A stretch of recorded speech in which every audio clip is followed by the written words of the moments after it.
بسم اللہ الرحمن الرحیم۔ السلام علیکم، خوش رہو، آباد رہو۔ اللہ پاک آپ سب کی رزق میں برکت عطا فرمائے اور آپ سب کو صحت عطا فرمائے، آمین۔ آج میں بنانے جا رہی ہوں آپ کے ساتھ بہت ہی مزیدار دودھ کا سالن، جس میں ہم ڈالیں گے آئل، نمک، لال مرچ، ہلدی، پیاز اور دودھ۔ یہ آدھا کلو دودھ سب سے پہلے پتیلے گرم کرتے ہیں، اس میں آئل ڈالتے ہیں۔ آئل ڈالنے کے بعد جب آئل اچھی طرح گرم ہو جائے تو اس میں ہم پیاز ڈال لیں گے۔ آئل اتنا ہی ڈالیں کہ بہت نہ زیادہ ہو اور نہ ہی بہت کم ہو۔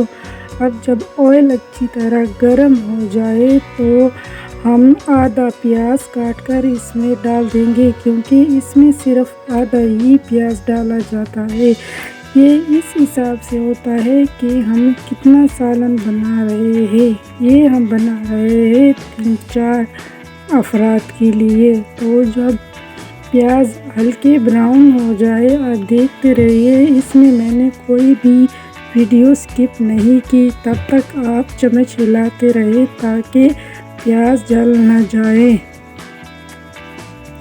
تو چمچے کو ہلاتے رہے۔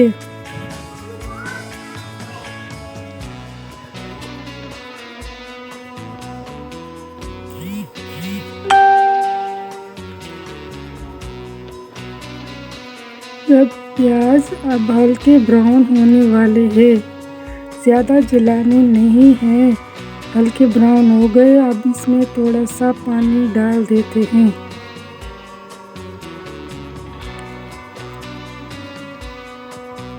اب تھوڑا تھوڑا کر کے اس میں مسالہ جات ڈال دیتے ہیں۔ سب سے پہلے ہم اس میں ہلدی ڈالی، پھر اس میں نمک ڈالا، پھر اس میں لال مرچ ڈالی اور اچھی طرح مکس کیا۔ تھوڑا تھوڑا پانی ڈالتے رہے اور بھونتے جائے۔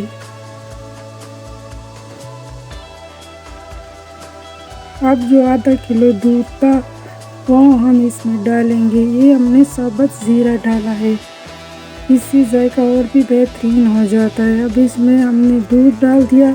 اسی گلاس کو دوبارہ بھر کر پانی کا ہم اس میں ڈالیں گے، تاکہ نہ زیادہ گاڑھا ہو اور نہ ہی شوربہ زیادہ پتلا ہو۔ اس کو کہتے ہیں دودھ والا شوربہ، دودھ والا سالن۔ یہ کھانے میں بہت ہی مزیدار ہوتا ہے۔ تھوڑا سا چکھ لیں، اس کے بعد دیکھ لیں کہ اس میں نمک تیز ہے یا کم ہے۔ دیکھنے کے بعد اپنے اکارڈنگ جتنی آپ کو چاہیے اتنا ہی سالن بنا لے۔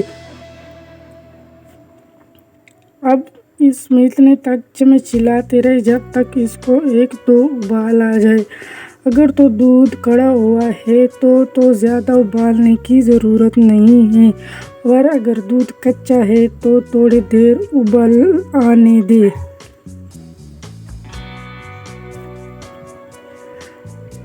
جب ابال آ جائے تو اس کے اوپر ہلکا سا گرم مسالہ ڈال دے اور 1 سبز مرچ ڈال دے۔ یہ بہت ہی مزیدار سالن پکتا ہے۔ یہ جب ایمرجنسی میں کبھی کوئی اور چیز نہیں کھانی ہو تو یہی سالن سب سے بہترین ہے۔ اب اس کے لیے تپل پہ روٹی پکائے اور چوری بنا لے۔ اور اس میں چوری بنائے۔ اب اگر آپ کو ہماری ویڈیو پسند آتی تو پلیز میرے ویڈیو کو لائک کیجیے، شیئر کیجیے اور میرے چینل کو سبسکرائب کیجیے، کیونکہ اسی طرح دیسی کھانے میں آپ کے لیے انشاءاللہ روزانہ لے کر آتی رہوں گی۔ خدا حافظ۔